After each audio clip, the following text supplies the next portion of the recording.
Hi, I'm Sam Candy. Welcome to Sustain Talks. Today I'm joined by Dan Sherrard-Smith. Dan is the founder of MoneyTree, an organisation that helps you track your money's carbon footprint. Dan, it's so good to have you here. How are you? Really good, thank you. And so good to be here. Thanks for having me on, Sam. Oh, you're welcome. I've been wanting to talk about this for a long time. How you green your money, where it comes from, and I'm excited to get into that with you. Why don't we start with you telling us a little bit more background about you, what you do, how you came to get to where you are? Yeah, I mean that's a big question. That could be a long answer, but I'll try and keep it short. So how did I get to where I am? I started on the grad scheme at OVO Energy, so just working lots of different departments there, and ended up on the OVO Communities team. So we were launching local energy companies, local generation, local employment, building OVO's infrastructure, and just really enjoyed that kind of entrepreneurial aspect. And left that to launch a social business called Good Company, which connected volunteers with the elderly, which was a really incredible experience, but it didn't hit the targets that we set out to do. So ended up actually closing down that company. Lots of amazing lessons through doing that, particularly around, what do you really want to make your purpose? And solving loneliness wasn't the thing for me. I kind of knew that early on. And was headhunted to launch Look After My Bills. So I was on the founding team of Look After My Bills, and I think they quite liked the combination of my energy background and my entrepreneurial piece. And we were automatically switching people's energy tariffs. So whenever your energy bill went up, we'd automatically move you to a cheaper tariff. And it went really, really well. We got Y Combinator backed. We had the best ever deal on Dragon's Den. At peak, we were switching about 11% of the UK energy switching market. And we grew to about 800,000 customers all within 3 years. So this kind of like rocket ship journey, and exited to go Compare. So the opera singer outfit. And that gave me a kind of chance to think, well, what do I really want to do with my next couple of years? And I knew that was to do with how can I play my part in combating the climate crisis. Like that's really where I draw purpose. And for two reasons. One is I've got a 2-year-old son, and I know at some point, he'll ask me, once you realize the extent of this crisis, what did you do about it? And I want to be able to say I did everything I could with the skills that I had. And the second thing is, the more I researched climate change, the more I realized, combined with the biodiversity crisis, and they're very closely linked, it's the biggest challenge humanity's ever faced. And I'm empowered by that. Some generations have war, some generations go to the moon. Well, we get the biggest challenge there's ever been. And I'm empowered to be part of that solution. So yeah, those are the reasons I sort of came into this space. And then MotherTree really grew out of something I was running called the Climate Challenge. And it's still going today. The Climate Challenge is basically a group of people who across a week take on different tasks to discover ways to live more sustainably. It's really about discovery more than, things telling you should do this. It's about just seeing what fits. We went vegan for the day. We got rid of single-use plastic. We found our carbon footprints. And the thing that got people really kind of taking action, and me included, was when we realized what was happening to our money. So where our pensions were putting our money and where our banks were investing. And 2% of my pension was in oil and gas, 1% was in weapons, just stuff that I would never ever choose to put money to, and it's going there every month. This just seemed ludicrous. And so that's really where MotherTree started. We built the UK's first, and I think it's still the only money carbon calculator. So a little bit like you have a carbon calculator for your lifestyle activities, your diet or transport and so forth. No one was understanding how our money decisions were producing carbon. And so what we show consumers is that if you have, let's say £5,000 in a current account with Barclays, that produces about 1.5 tons of carbon per year, because Barclays invest pretty heavily in fossil fuels. And it stacks up quite quickly. So the average UK consumer has about 10 tons of carbon in their lifestyle carbon footprint. And it's pretty similar when you look at their bank and their pensions, between 9 and 10 tons. So yeah, that's what MotherTree is, and that's how I came to be here. Hopefully that wasn't too long a That's lesson. fine. And I actually tried it out, and it is brilliant. And I've been having a look all over your website, and it's really, really insightful. It was, and I was one of the customers of Switch My Bills. I did that. So, and I actually, and that is what encouraged me to switch, when I started looking at my pension and realizing that where money, I started looking into where money is invested, and the where the investments go of fossil fuels and where they make their money, and started getting into it, which is why I find this topic really interesting. But for the audience, how do you determine what a green bank is? Is it just where the money's invested? Is it more than that? What goes into that? Yes, so we look at the bank's carbon footprint. So most banks now produce a carbon footprint, which shows you, the kind of energy that they're using, their emissions in effect as a bank. What they don't publish is the impact of their investments. So where the amount of carbon that their investments are producing, and that's really where we add an extra piece. So we found sources both publicly available and also through trading platforms, which can show you where banks are lending money. And so where they're lending to fossil fuel projects that are producing really high carbon footprints, we're able to attribute that to the bank. And our theory of change here is actually, if we can get a critical amount of money going towards the services we really need in the next 30 years, so green energy, services that pay an equal wage, a fair wage, and services that are ultimately sustainable, then we'll create a world that's actually we can thrive in, and isn't this kind of doom and gloom future that we get from the media. Like, we can change that through our investments. Yeah, absolutely. So for an individual person, if they want to know if their bank is green or not, how do they find that out? So it's a slightly shameless plug, but the best way is to go to mymothertree.com and have a look at the bank, so you can see where your bank is investing your money and how much carbon that's producing. There are some other really great sites out there. Bank.green's doing some brilliant work here as well. So they use similar sources as far as I can tell, and we'll say if your bank is good or bad, whereas we try and go that next level of detail down, which is if you have £5,000 or £1,000 in the bank, exactly how much carbon does that, or there's no exact in this, but as an estimation, how much carbon does that contribute? So yeah, it's really about doing the research, and it doesn't take that long, a couple of minutes to find that out. And then once you have the information, it's kind of deciding what would you like to do about it. So we do a lot of research in terms of who are the greenest banks out there. Banks like Triodos and Nationwide, who are actively investing in sustainable companies and also transparent about those investments. And so you can start to build up a picture of, here are the really bad banks, Barclays, HSBC, as two examples, and here are the really good banks in terms of carbon footprints. Yeah. And just trying to make that really clear to customers. So, I get, if you've only got 2 minutes in your day to figure that out, then it's still possible to do. I guess one of the biggest challenges is switching over, and the work that you did before with the energy switch, that made it really simple. How easy is it to, once you've seen, if you're with one of the worst banks and you want to make that change, how easy is it to then switch your bank account? So I went through this a couple of years ago, and I initially approached it thinking this is going to be pretty hard. It was so easy. It took 5 days, 5 working days. So it was quicker than an energy switch.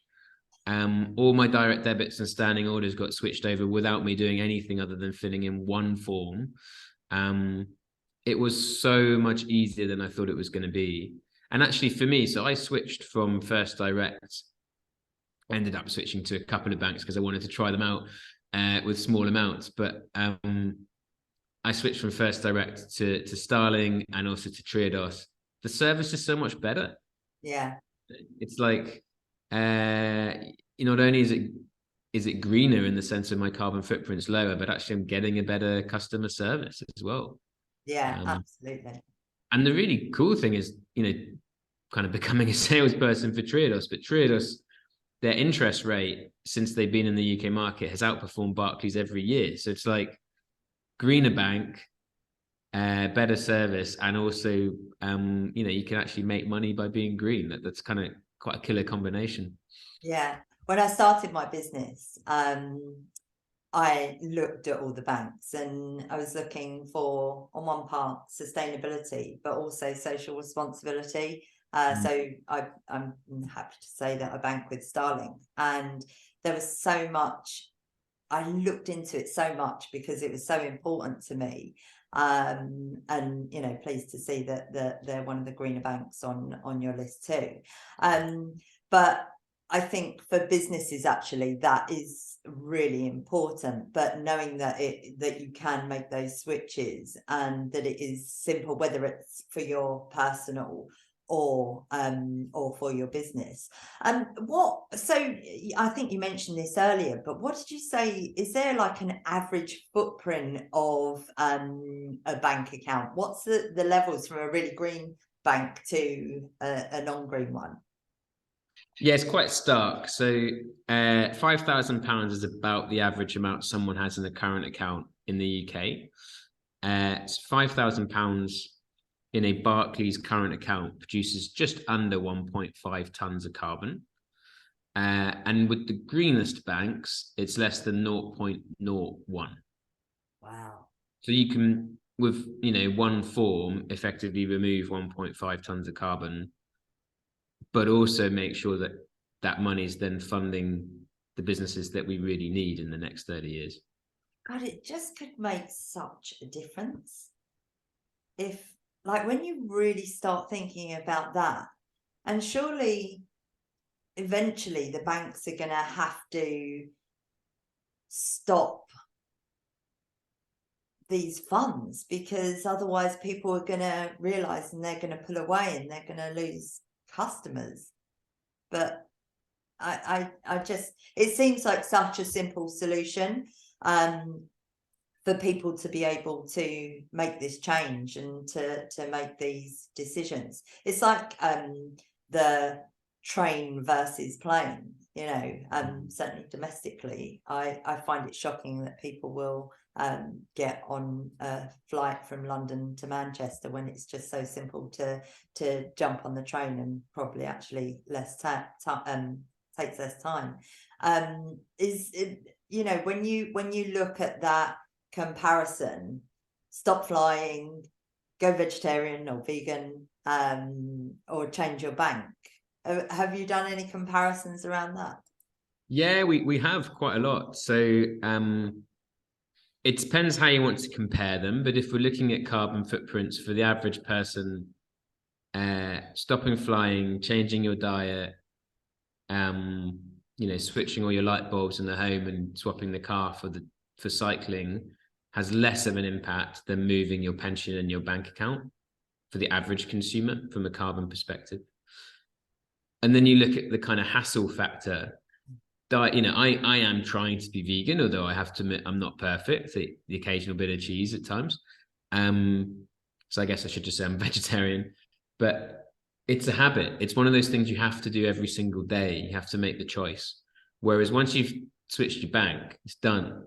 Yeah. You never have to think about it again. So there's a carbon saving on both of them, but there's a kind of hassle saving, as it were, with just to kind of one and done action. Yeah. Yeah. And what about, there's obviously, you've got your bank account, but there's another big area, which is your pension. And again, this is something that I looked into when I was looking at where the profits of the fossil fuels were going, and those investors and the pension funds. I was shocked when I looked into where that money was going. How much of a difference does it make to green your pension? And can you just, for everyone listening, can you just green your pension and say, right, that's it, I want my pension to only go to a green fund? Yeah, pensions is more complicated. So for anybody who's in a workplace pension, most of those you can switch. Obviously, seek financial advice. I don't offer financial advice. Some of them, if you kind of have a fixed salary pension, then it's probably worth not switching because it's just so much more stable. But most of them are invested in the stock market. So most of them are invested in things like oil and gas or renewable energy already. And so it's about getting informed as to what's going on with your current pension and in terms of the risk you're happy to take and what you want to do about it. For my own journey, so I found out where my pension was being invested. You can usually find the fund name in your provider account. I typed that fund name into Google, well, actually Ecosia, which is a green plants trees every time you do a search. I found the fund. You can find the kind of top 10 companies it's invested in and also the industries you're invested in. That was really eye-opening. That's where I found out I was in BP and Shell. I then saw an expert in terms of what I could do about that, and they walked me through where I currently was in detail, where I could be, and that's a service that we've built with MotherTree. It's called the Green Living Service, but basically we go really deep in terms of what's going on with your pension, but also your other finances, and then we outline kind of what are the options in terms of going green for those areas. And it has a massive impact. 50% of the world's money is in pensions. Like if we could pull one lever to get us out of the climate crisis mess, probably would be that. Let's make sure the funding's going to the right places. Yeah, it's a lot, isn't it?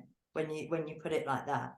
I think you know, what's interesting about talking to you and other conversations I have is like little changes that you can make, simple changes, whether it is the food you eat, the way you travel, your money. Like when you start making those changes, if 50% of the people in the world make those changes, you know, I know obviously there's a lot of climate deniers out there, but most people do believe that there is a crisis and want to be more sustainable. It's those little changes that you can make to say, you know what, I'm just going to live a more sustainable life.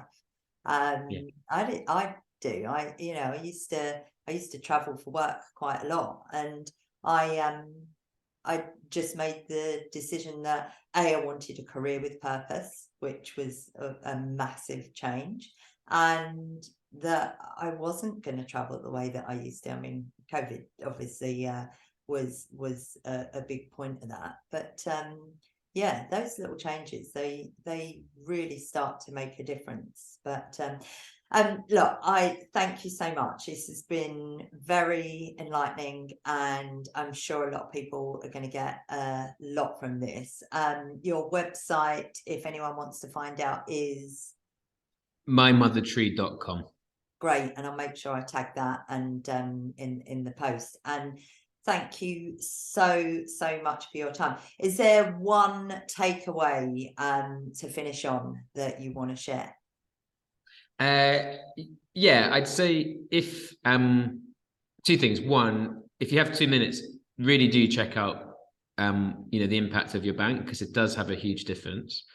And then the second thing is, if you are feeling like you want a bit more support on that, and I understand like it can be a big decision, then we run something called the Climate Challenge every month, where it's a group of people who support each other to find out these things and work together to then make a difference. So, if you want that kind of support, then do check out the Climate Challenge. It's on the mymothertree.com site.